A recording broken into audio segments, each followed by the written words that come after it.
नमस्कार। ये महाभारत कथा पूरी तरह से वेद व्यास महाभारत के ऊपर आधारित है। यदि आप इसका निरंतर श्रवण करते रहना चाहते हैं तो इस चैनल को सब्सक्राइब जरूर कर लें और आगे आने वाली सभी पॉडकास्ट के नोटिफिकेशन के लिए बेल आइकन को भी जरूर से प्रेस कर दें। अब हम सुनेंगे धर्माचरण से लाभ तथा राजा के धर्म।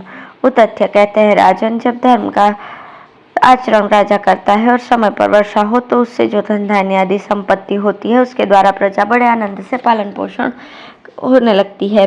सत्ययुग, त्रेता, द्वापर और कलयुग ये सब के सब राजा के आचरण में स्थित है। राजा ही युग का प्रवर्तक होने के कारण युग कहलाता है। चारों वर्ण, चारों वेद और चारों आश्रम ये सब राजा के प्रमाद से नष्ट हो जाते हैं। जब राजा धर्म की ओर से असावधान हो जाते हैं तो गार्हपत्य, आहवनीय और दक्षिणाग्नि ये तीन अग्नि, रुक, शाम और यजु ये तीन वेद और दक्षिणों के साथ संपूर्ण यज्ञ भी विकृत हो जाते हैं। राजा ही प्राणियों को जन्म देने वाला और राजा ही उसका नाश करने वाला है। धर्मात्मा होने पर वो जीवन दाता है और पापी होने पर विनाशकारी।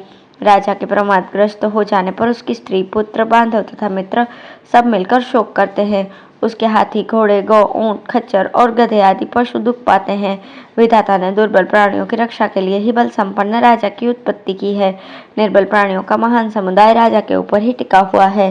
राजन, दुर्बल मनुष्य, मुनि और जहरीले सांपों की दृष्टि को तो मैं बड़ा दुस्सह समझता हूँ, इसलिए तुम दुर्बलों को कभी न सताना। वे जिस कुल को अपनी क्रोधाग्नि से जला देते हैं फिर उसमें कोई अंकुर नहीं जमता, वो जड़ मूल सहित भस्म हो जाता है। इसलिए अपने बल के अहंकार में आकर निर्बल मनुष्यों को चूसने का प्रयत्न कभी न करना, क्योंकि मुझे भय है जैसे आग अपने आश्रयभूत काठ को जला देती है उसी प्रकार दुर्बलों की दृष्टि तुम्हें भस्म न कर दे। झूठे अपराध लगाए जाने पर जब दीन दुर्बल मनुष्य रोने भी लगने लगते हैं उस समय उनकी आंखों से जो अश्रु गिरते हैं वह कलंक लगाने वाले पुत्रों और पशुओं का नाश कर देते हैं। जैसे पृथ्वी में बोया हुआ बीज तुरंत फल नहीं देता, उसी प्रकार किया हुआ पाप भी तत्काल फल नहीं देता, समय आने पर ही उसका फल मिलता है। जहाँ निर्बल मनुष्य मारा जाता है और उसे कोई रक्षक नहीं मिलता, वहाँ उस सताने वाले पापी को देव की ओर से भयंकर दंड प्राप्त होता है। जब देश के लोग समूह बनाकर भीख मांगते फिरते हैं तो एक दिन वे राजा का विनाश कर देते हैं। यदि राजा काम या लोभवश किसी गरीब की दीनता भरी प्रार्थना को ठुकराकर उसके धन को अन्यायपूर्वक छीन ले तो समझना चाहिए कि उसका महान विनाश निकट है। जब राज्य की प्रजा राजा का गुणगान करती हुई धर्म का आचरण तथा वैदिक संस्कारों का विधिवत अनुष्ठान करती है उस समय राजा पुण्य का भागी होता है और वही प्रजा सब धर्म के स्वरूप को न समझकर अधर्म में प्रवृत्त हो जाती है तो राजा को पाप का भागी होना पड़ता है। जहाँ पापी मनुष्य प्रकट रूप से अत्याचार करते हुए विचरते हैं सत्पुरुषों की दृष्टि में उस राज्य के भीतर कलयुग प्रकट हुआ समझा जाता है, परंतु जब राजा दुष्ट मनुष्यों को दंड देता है तो उसके राज्य में सर्वत्र अभ्युदय होने लगता है। अपने आश्रितों को बांटकर खाना, मंत्रियों का अनादर न करना और बल के घमंड में चूर रहने वालों का दमन करना राजा का धर्म है। मन, वाणी और शरीर से समस्त प्रजा की रक्षा करना तथा अपराध करने पर पुत्र को भी क्षमा न करना राजा का धर्म कहा गया है। राष्ट्र की रक्षा, लुटेरों का मूलोच्छेद और संग्राम में विजय राजा के लिए धर्म माना गया है। अपना प्रिय से भी प्रिय व्यक्ति क्यों न हो, यदि वो क्रिया द्वारा अथवा वाणी से भी पाप करे तो राजा का कर्तव्य है कि वो उसे क्षमा न करके दंड ही दे, शरणागतों की पुत्र की भांति पालन करे और धर्म की मर्यादा भंग न होने दे। जिस समय राज्य में रहने वाले लोग राग द्वेष का त्याग करके श्रद्धापूर्वक यज्ञ करें और उसमें प्रचुर दक्षिणा दे उस समय राजा के द्वारा धर्म पालन हुआ समझा जाता है। दीन, दुखी, वृद्ध तथा अनाथों के अश्रु पहुँचकर उन्हें प्रसन्न करना, मित्रों को बढ़ाना, शत्रुओं का संहार करना, साधु पुरुषों का पूजन, सत्य का पालन, भूमिदान, अतिथियों का सत्कार और वृत्तियों का पोषण करना राजा का धर्म है।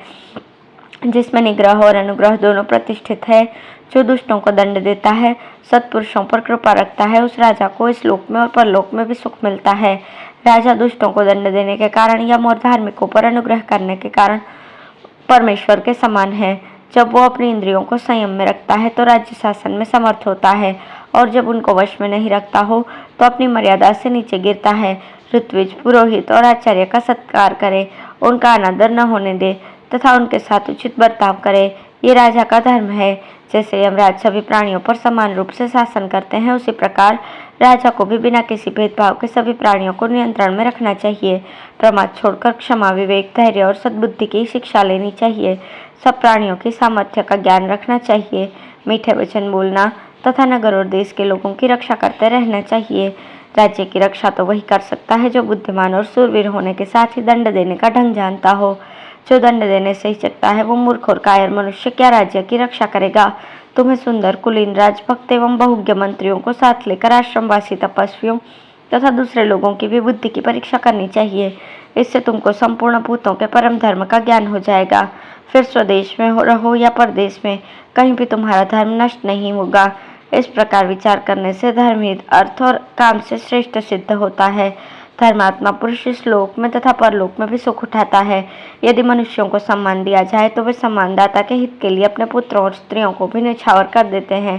प्राणियों को अपने पक्ष में मिलाए रखना, उन्हें कुछ देना, मीठी बोली बोलना, प्रमाद का त्याग करना और पवित्र रहना, यह राजा का ऐश्वर्य बढ़ाने के महान साधन है। मानधाता, तुम इन सब बातों की ओर से कभी उपेक्षा न रखना। इंद्र, वरुण, यम तथा संपूर्ण राजर्षियों ने ऐसा ही बर्ताव किया है, इसी का तुम भी पालन करो। जो राजा धर्म का आचरण करता है उसके सुयश को देवता, ऋषि, पीतर और गंधर्व सदा गाते रहते हैं। भीष्म जी कहते हैं, उतथ्य मुनि के इस प्रकार उपदेश देने पर मानधाता ने निर्भीक होकर उसका पालन किया और बिना किसी की सहायता के संपूर्ण पृथ्वी पर अधिकार कर लिया। राजा युधिष्ठिर, तुम भी मानधाता की ही भांति धर्म का पालन करते हुए इस पृथ्वी की रक्षा करो। धन्यवाद।